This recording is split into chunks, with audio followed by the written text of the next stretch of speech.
So with that, I think we should kick off today by looking at the synergy of fashion and technology. Because today, fintech is really driving the way when it comes to, different payment solutions. But, humans are also prone to fashion. So how can we sort of really come about with innovation and creativity where we can utilize something cool to make an essential payment? So to talk more about this, we have Ranjit Chalamalades, who is the CEO and founder of BioIDs. It's a global fintech company who is developing, launching, and also white labeling fashion accessories with fintech solutions in both accessories, wearables, and really combining that perfect mix between fashion, functionality, tech, and payment. And Ranjit himself has 2 decades of experience in the tech industry, both on the payment side, on the security side, and also on the tech side. And really is this innovative visionary who can sort of see this synergy of fashion meeting technology. So let's give it up for Ranjit Chalamalades.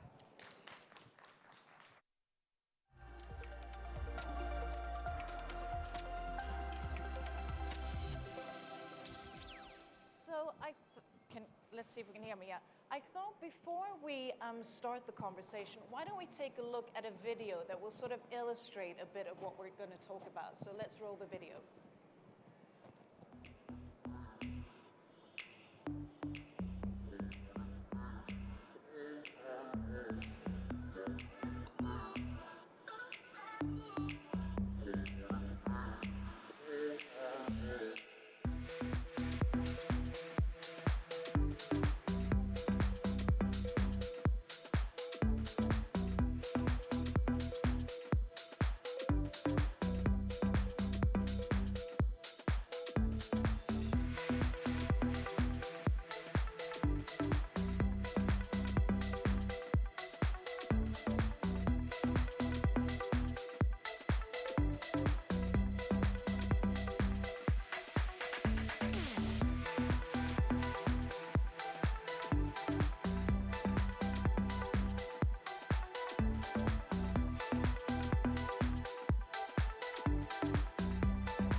Well, I think that was a perfect way to sort of illustrate what we're going to talk about. And it really is showcasing, how you can have technology and really enable it to become a lifestyle product that Absolutely. we can utilize. Yes. You're correct.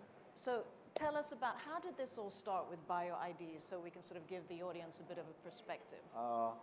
We actually started with wearables 2 years back when there was a requirement which was actually for one of the transit companies in Middle East. And they have been asking us about, since we partner with them, they asked about, we require some kind of 3D wearables, so which needs to be used for transit because it's going to be day-to-day uses. So that's how we have started exploring the options. So one of the product that time it was available was actually a payment ring, which we actually see it's decently popular since 2016 from Rio Olympics onwards. And so, but when we really start getting into it, we had actually found out that this product or the technology can be used as a daily wearable. And more than a wearable, when we really see the market which is driving from iPhones with Apple Pay and Samsung Pay and the iWatches where all you do the payments, we said, how about integrating completely on a day-to-day accessories, and which can be more trendy towards it, because there are lots of questions being asked. If I use a mobile, why I have to use some other product by spending so much? So as we said, okay, we could connect the word fashion, and that becomes more relevant for the Gen Z, millennials and everything, which has actually driven towards. And this wherein we started collaborating with fashion accessories. I think that was actually a start, and this is now much better, especially it's getting popular in Europe, and we are the first firm to get it in Middle East. Yeah. Yeah. And sort of looking, I mean, specifically, so this is one item, for Yeah, example. it's one of them. And also this one. So this is, initially, the functionality is payment. Payment. Is there any, because, you know, there are Orca Yeah, rings which can yes, we see can your do blood rate and all of Yeah. that, but this is more specifically a fintech solution of payments. Fintechs, yeah. See, primarily it is a payment. It is certified by Visa, Master, and few other schemes also on it. That's the first thing. Secondary, as we discussed, it's not just about payment. We need to drive it more. So more and more applications has to come in, and the usages has to be drived in. For example, we just launched a ring which Yeah. can actually open and start a Tesla and also do a payment. Okay. And the same ring or a product wherein we can even store some data and which can be used as a business card, you want to share your contacts, so you start using it for multiple applications. You can personalize it. In personalizes. So it should be more or less, you try to carry around and you don't have to charge. You can change it every day, even if it's a ring or, with different colors, combinations. So it has to drive from your end. Every day we change a blazer, we change something. So we start aligning, and we should be able to link more and more into the current aspect of it, day to day.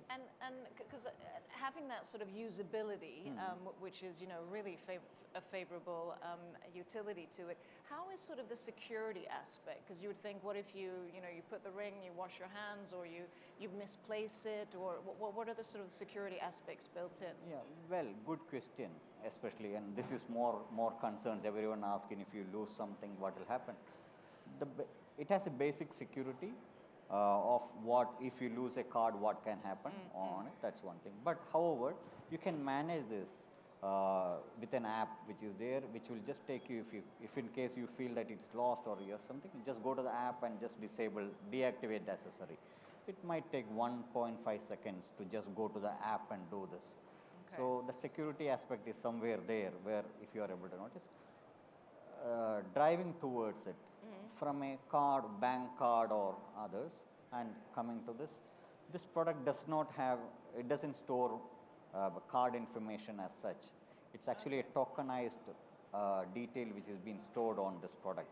So which means if you get any of the product, it cannot clone it, or you cannot clone it and start using it to some extent. So I think you can actually say it will be little more better and secure than the existing bank cards, which has relevant information which can be used. So it's a bit more secure than this. And since we use tokenization, each time it is going to drive a different tokens. So it's more or less the next level. I think over a period, once the products get better, then the security aspect will start driving towards it. So looking at BioIDs, so you could say you're both, you're a fintech company, but you're both on the software and the hardware, depending on sort of the B2B, because you're B2B, not B2C. Yes, absolutely. Okay. Yeah, see, we have launched, or BioID's products is something we call as BPay. BPay. And considering the fintechs which is happening here, we work on similar models like an Apple Pay and Samsung Pay. They are big names to say, but the models are going to be similar, wherein we start working with fintech companies in order to provide the solution, which means we might have the subscriptions, we might have the business model will drive into interchange fees and everything. It's not just about selling a product and doing something, but we drive towards it. So it can be a complete ecosystem together, and plus we start adding multiple applications to it, so the revenue models as well as the sustainability can be driven good. And on the other aspect, it doesn't have a power, you don't have to charge it, it's just a passive devices. That's something which, and every day you get to add one or the other product, because you can add what all you wanted to use it, you can start adding to it. Yeah, that's something. Interesting. I wanted to also ask, I mean, you in the audience, you might be curious. So please, even though it's early morning, does anyone have any questions? No? But yes? Perfect. Sorry. Passive device, it doesn't have a battery. So a card is a passive device, correct? It doesn't have a battery. So all you do is you just tokenize it. You tokenize the product into using an NFC or a phone. Maybe sort of explain, not everyone understands the conception of tokenized, just in case. Okay. So what happens is the cards, how do we use an Apple Pay? Linking a card into an Apple Pay. Similar, it's almost a similar process. Here what we do is we use the products to be near to some of the NFC devices, maybe your phone with an NFC, and you can actually link it and it will start writing the details of the token into this product, and this product become completely independent of the tokenized or the mobile phone or NFC readers. So it simply become a passive device, no battery, no charging, nothing. Just like a card. It's just a clone of a card, I would say, but a tokenized data into it. Could we have a mic, please? Sorry? Any damage to the device? Physical damages, of course. If it go to the chip, then it can damage. Then all you need is you have to replace the product. Thank you. Yeah, welcome. One more question? Perfect. So the device is also read and write only, or it is read only? Read and write. Read, write. So I can customize it from my NFC tools on my phone? Yes. Absolutely, you can. Okay. You sure. can. Thank you. Yes. And looking sort of at the go-to-market strategy, or maybe just defining, so you both have your own range with BioPay, where you have an e-commerce, sorry, BPay, and then you also sort of white label with large brands, and you collaborate like with Tesla and so forth. So there's sort of two different business aspects to it. Yeah, absolutely. We have, one is we white label with majority of the products to get in, and the second is where you have joint ventures with the fashion brands, like we had discussions with, or still going on with bigger, the prominent brands around the globe, where you wanted to integrate it and everyone wants to use it. Everyone wants to use Bulgaris and Gucci's and everything. So that it's coming up. It should be around, I think we will have some products in the next few quarters, which we expect. And plus we keep in an open space for the manufacturers to come into, and so that the product should be literally available everywhere. It can be in store, it can be online, and people should be able to buy it and start using it. It's a global product. It's a global product. The technology which we are driving, just like you buy an iPhone and you start using it everywhere. So I think we use the same concepts. And if we have any companies here, I mean, maybe within retail or e-commerce and so forth, who want to maybe do a campaign or a strategy or an NFT, and want to utilize sort of a product that is fashion tech, what's the process? Do you come up with a design proposition and then actually manufacture the device, or is it a collab? No, it's always a collab. We have the technology, we have the licensing, we can provide, we can help you in order to develop it, and there it goes on, because we always work in strategic partnerships and collaborations, and we welcome any type of such opportunities. And sort of the go-to-market, because we talked about that, and I know the go-to-market for BPay is one is going to Virgin stores and actually being a physical product. Tech. Yes. Because we have to get into the in-store purchases. People have to feel it. Exactly. And we'll be the first company who will be launching globally an in-store of fashion payments, and which will be, I think we expect it to happen during this quarter itself. It should be available in Virgin stores or Sharaf DGs and globally, and we will take this globally, and it should be available. And since we are already from European part, we are already enabled with 30 plus banks and 35 countries in Europe. So even Dubai being a hub where you have most of the expats coming from all these places, they should be able to have purchased the products available, and they should be able to link their card even if it is they are from different parts of the world itself. So in store and online, we are already there now. And it's a global use, It's regardless a global yeah, use. yeah. Yes. Anyone else who has a question? No? Okay, to sort of round it off, I also know that you're launching an NFT, sort of looking at the blockchain fintech space. And tell us briefly about that, but also what do you see your role and how are you sort of driving innovation within fintech, fusing fashion and fintech? Yeah, we see everyone speaks about NFT, Yeah. Web 3.0, and we really don't want to be left out. No. So we just took an initiative, considering the current trends.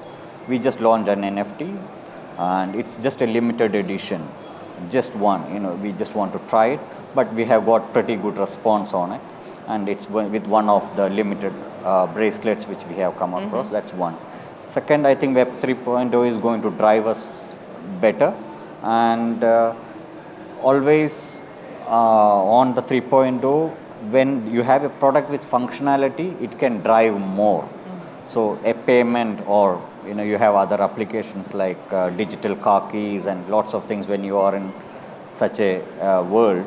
I think this all will drive us in order. Even in terms of commercializing, is something which is really good, which we expect it to happen in the future. Well, truly interesting to view and to understand, and I mean, it must be limitless possibilities of, Yes. of what you can actually do. If we have people in the audience, can they reach you here or reach out to you if they want to? Yeah, they can reach. We are just incentivize? a few stands away, just opposite to MasterCard, and we have almost all products which is available.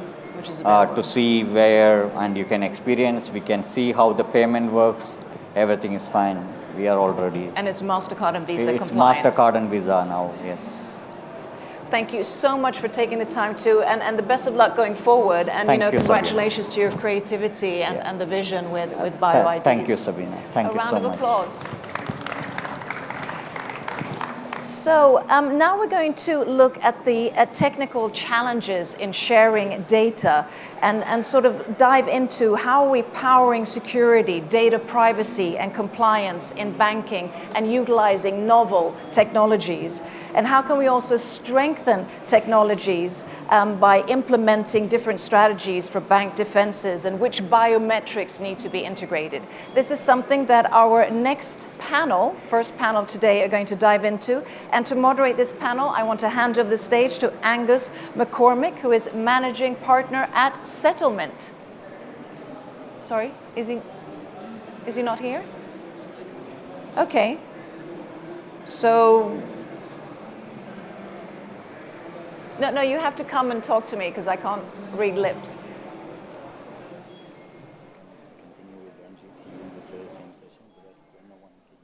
So, okay. But where is the moderator? Okay. Well, everything is interesting. Hello?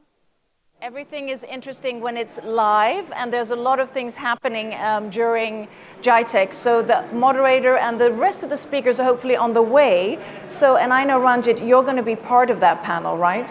So why don't we, continue the conversation, not just leave a scene that doesn't have any energy or conversations to it, and let's just continue a bit of the conversation. Because if we dive into sort of what the next panel is going to talk about, which is going to be more on, powering security, data privacy, and so forth, it would be interesting to learn a bit more on looking at BioIDs and looking at, fashion. How does that sort of converge when we look more to data privacy? You need to accumulate data for the products and so forth, so we can sort of start a bit of the panel. First and foremost, I have not been prepared on it. But with the limited knowledge I have, Yeah. and on the privacy and coming from it, I think I should be able to communicate. Yeah, exactly. Let's run the show. That's first Yeah. priority. Yeah. So on the data security from BioID's perspective, or the product's perspective, since the world is actually moving on a decentralized, technologies. The products or the solutions which we are all developing towards has to be within the humans or within ourselves. So, and the security has to come within the devices itself. Yeah. So, and how you secure is something we have lots of innovations which is happening around on very specific. So, there are something always you encrypt or you tokenize. From our perspective, we always say on a tokenization platform, you tokenize, then you don't really get the correct data outside where Yeah. you can retrieve it. And this can drive from a physical perspective, physical technologies to logical, and it can be on a cyber or even on software perspective because the products are being used everywhere. Exactly, they're being utilized. Yeah, the way you utilize it. Another thing that comes to mind, I'm thinking how many in the audience do you know, because continuing the conversation on fashion, about biohacking, of when we actually utilize different functions also in our body. I'm just thinking the transition from fashion tech to actually devices or gadgets that there's chips that you can open doors and do payments with. Is that a market that you're also looking to sort of converge into, or is it Yes. physical objects? Yes, of course. That's very. This goes hand in hand, and it always get evolved. Yeah. Today, you use something.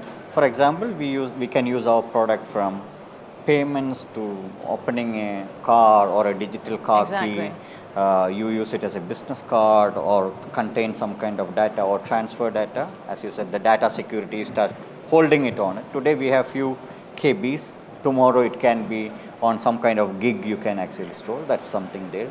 Plus, you start moving into applications like opening doors, where all you can actually do. You can open the doors. Currently, we even have products, the technology which has been integrated with hotels. Hotels. So, yeah, so you can okay. actually just use the same technology in order to open your doors and access your gym. You do what all you want. So you can upgrade the gadget to do something that is instantaneous, but that isn't a longevity to it. Yes, So, absolutely. Yes. Okay. So where all you require to use an NFC or somewhere in the card readers, even on an existing infrastructure, it's very easy to move on because the technologies are working that way. You keep on adding one or the other way. Now, even I see the something which is really good happening is on the. Sorry, can you hear? I'm just thinking. The You can mic. hear? Yeah, you can hear. Yeah, good. Okay. Yeah, good. Sorry. So we even came across something like loyalty programs, Yeah. which is getting More and more. onboarded. So, and it can be globally. You go with Skywards or Air Miles, still you start working it out. Yeah. So opportunities are unlimited, integrations are unlimited. It's just how the creativity we works on, it is going to be driving. But I'm thinking if opportunities are unlimited, doesn't the aspect of everything from compliance to cybersecurity, doesn't that sort of become more and more of a challenge, the more sort of, or is it technically much more seamless, streamlined? It's technically much more seamless. Here only a form factor change. Okay. We have been using cards for a long time, evolving since 80s, 70s. Yeah. So now it has moved into one of your bracelets and pendants and charms, just an accessory or a watch strap or something. Just a form factor change, how you lose it. It's another use it. mindset. Yeah, it's just a mindset. Just to see the audience, just to get you a bit engaged, would you be interested in having more of a gadget? I mean, we also have women in the audience, not saying that it's gender related, but with accessories and bling blings and so forth. Would it be actually, is it an appealing thing to have more, gadgets and arm and sort of feel, and does it feel as secure, or is it just a shift of mindset of having like a rich watch? I mean, we're used to Apple Pay in a sense. Lack of security. I think that's sort of, and if that's a mindset or if it's actually a technical issue, I haven't really cleared that one. I couldn't get. No, the lack of security, that there's still, I don't know if it's just our mindset or how much it really is integrated when it comes to. So I can see. Let's be more realistic. This is what I always felt earlier, and when someone came up with a mobile phone, and you start using lots of applications, not only applications, you use payments, you use identity, and quite lots of stuff. Today, we have moved into somewhere we even do digital onboarding for banks with the camera on the phone. Correct? We are not going to a bank. We are going to not going into a government institutions. I have seen today the national ID, even those the UAE national ID, the KYC can be done over your own Digitally, yeah, digital yeah. devices. So if we have spoken the same thing maybe few years back, uh, the mindset would be how secure it is. But today, post pandemic, most of the things are actually decentralized. It has driven us into saying, where we are, we can do quite a lot of things. You don't have to be physically present, and we can do. So, last week I had some conversation with our partners, and I was asking how good you are able to manage your team decentralized from all parts of the globe. I think last 2 years has literally taught us anything had is to. possible. It's without physical presence and other things. So I think the way it is getting dry from a physical devices or logical devices, and the security concerns are getting evolved in such a way these are getting minimized, and the confidence level of what we really try to use is something really nice happening. I guess it's a two-edged sword, because on one hand, cybersecurity is really, accelerating because Yes. we're being more digitalized, and everything from ID thefts to Yes. large ransomware and so forth. So I guess that's sort of that conversion. But in this case, when it's a gadget like a card, maybe it can't be repped in the same way. See, irrespective of you say cyber security or logical or physical security, what we really see is as and when we evolve, Yeah. we move in, we start addressing it. So we always fix things. That's a human nature, correct? We fix and we move ahead. So I see the evolving of our mindset, the where we are, the way we live, this all will drive. And over a period, then we start getting part of our life. We start moving, accepting the fact that okay, it's much better seen. The better fact was 4 weeks back. We have read an article. Most of us, I don't know, most from fintech. They said, Apple Pay surpassed Mastercard in terms of dollar transactions. So you see. And that was the one-liner which was driving everyone. And we were all surprised to see, okay, how this can happen. You see Visa on the other end with 10 to 11 trillion dollar transaction, Mastercard with 3 point plus, and Apple Pay coming up with 4. Yeah. So the facts is, you see, even though there are lots of security, the most of the transactions were actually online. Yeah. So, and iPhone has been used in order to do such volume of transactions online. So the gadget has actually driven us into it. So I think it's all going good. This all shows the confidence of the individuals who are using. More or less, it's more on the convenience part. Yeah, I think we're trading, security for Security, convenience. yes, and I think on convenience. the consumer side, I think it's good that we're not aware about all the complexities with Yeah, cybersecurity, complexity. or we wouldn't be able. Yes. But everything is a form of Formal, yes, yes. yin and the yang in that sense. I just wanted to ask. First, I wanted to ask: is the panel here? Yeah. So just tell me a bit what we're going to transition to, so I know. But in the meantime, just to ask, how many here would actually be open to biohacking, to putting a chip in your body that could do payments, that could open doors? We're getting a bit from the human being to maybe a bit more robotics. You would do it without any hesitance? Anyone else?